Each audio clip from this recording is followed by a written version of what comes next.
Hey guys, my name is Christian Delfosse, and I'm going to give you a scenario real quick.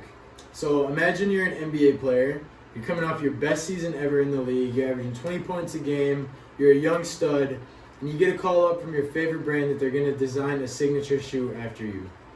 It's a dream come true, right?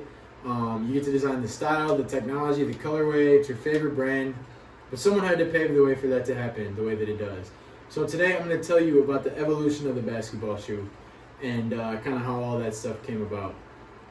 As a basketball fan myself and a basketball player, I've loved playing it my whole life.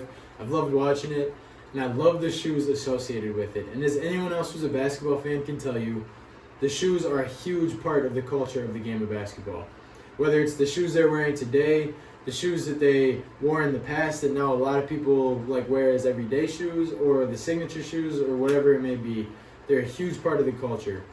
So I'm going to tell you about the evolution of the basketball shoes timeline, the creation of the signature shoe, and then the evolution of basketball shoes outside of the game of basketball.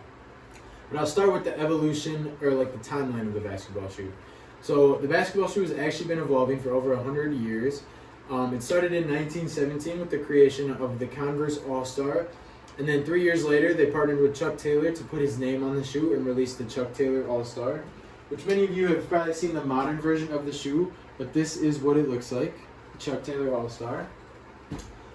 It was a leather shoe, and for the next 50 years, honestly, that was the shoe of the NBA. So no one else until the 1970s even made another basketball shoe. Then in 1970, Nike put their foot in the ring, and Puma.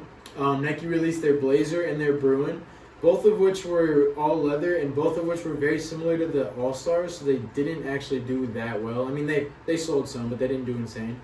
The Puma Clyde, however, really took over the 1970s. This was actually the first signature shoe, as they partnered with Walt Clyde Frazier to design the shoe. They designed it with a wider sole and a suede upper, so that the shoe was a little lighter and more stable.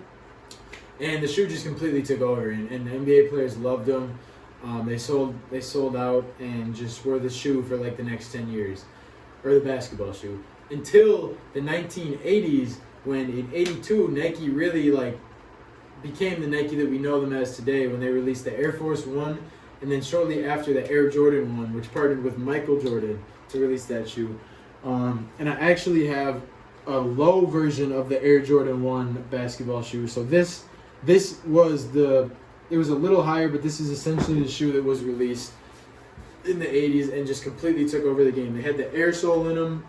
They just revolutionized the game. And they had the face of Michael Jordan behind them, which was one of the biggest reasons that they did so well. And then that shoe actually ended up even overshadowing the Air Force One, which is the other Nike shoe that was released, even though it had the air sole and all that. But speaking of those signature shoes, so like I said, in '73, that was the first signature shoe ever created. And the reason that it was a signature shoe and the Chuck wasn't is because Walt Frazier actually helped design the Puma Clyde, whereas Chuck Taylor just put his name on the All-Stars and helped them sell. But yeah, and then, like I said, later in the 1980s, Jordan created his signature shoe, the Air Jordan 1, which is by far now the most popular signature shoe ever. And that really paved the way for today, which there are now currently 22 active NBA players who have a signature shoe. And that is with 9 different companies or brands, which is wild to think about. But there's 9 brands that partner with an NBA player to release a shoe into the market. And then the last way that the basketball shoe has evolved is it has evolved outside of the game of basketball. So like I was telling you earlier about the Air Force One getting overshadowed by the Air Jordan 1, it got overshadowed in terms of a basketball shoe, but that shoe actually paved the way for shoes to evolve outside of the game of basketball, because that shoe just completely blew up outside of basketball. In the hip-hop and rap culture, and basketball fan culture, for just wearing every day, the Air Force One by far became the most popular shoe. And it actually is now Nike's most popular shoe ever that they've released. And they've actually made over 2,000 versions of the shoe now, just because it's so popular. And the reason being was it was an extremely durable shoe. It wasn't too heavy, and it had the air sole in it, which had just come out at the time and was very comfortable. And it just completely took over the game. So yeah, and like I said, the basketball shoe has evolved over time, but it has also evolved in terms of like incorporating NBA players into the design of the shoe, and then also, like I said, evolving outside of the game of basketball. So I'm going to give you one more scenario.